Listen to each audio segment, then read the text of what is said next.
السلام عليكم ورحمة الله وبركاته. أفرتان qodob mid baad ku sugantahee ogow.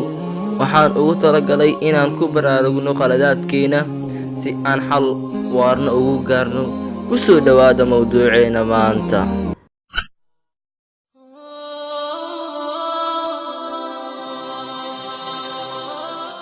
qodobka koowaad, xidhiidhkii aad Ilaahay la lahayd oo aad goysay salaadii oo aad ka tagtay dunuub waaweyn oo aad ku dhacday iyo dhammaan khayrkii oo aad ka durugtay.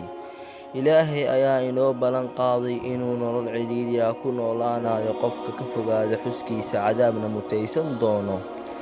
Qofka xuskiisa badiyaana uu nolol rajo iyo raaxo leh ku noolaanayo, aakhirana janno helayo. qodobka labaad, xidhiidhkii aad naftaada la lahayd oo yaraaday ama joogsaday, sida la fikirka iyo la fadhiisiga naftaada, taasi oo kuu saamaxaysa inaad ka warhayso naftaada oo aad ogaato waxay doonayso iyo waxay diidayso. dood wadaagna yeelataan, taas oo fududaynaysa inaad isla jaanqaadaan oo aad waxyaabo badan xalisaan, weydiimo badan warcelin u heshaan, taasi oo sababaysa in aanad xisaabin naftaada iyo noloshaadaba, waxaad daysaba way ku daayaan.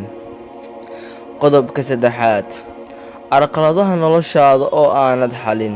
Tani waxay kugu keenaysaa inaad ku jirto xaalad qasan oo soo noqnoqota iyo guuldarrooyin hor leh, kuwaas oo saameyn taban ku yeesha noloshaada.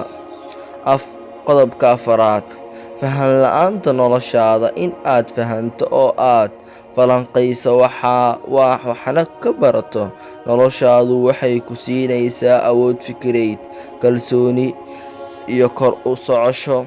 Haddii aad fahmi weydo noloshaada, waxba kaba baran maysid. Haddii aanad wax ka baranna, ka gudbi maysid carqaladaha, heerna gaadhi maysid abidka. fadlan haddii aad ku cusub tahay kanaalka subscribe saar, maxaa yeelay waxay inoo tahay dhiirigelin. asxaabtana la sii wadaag. wallahu aclam wabillahi tawfiiq. wassalaamu calaykum waraxmatullaahi wabarakaatuh.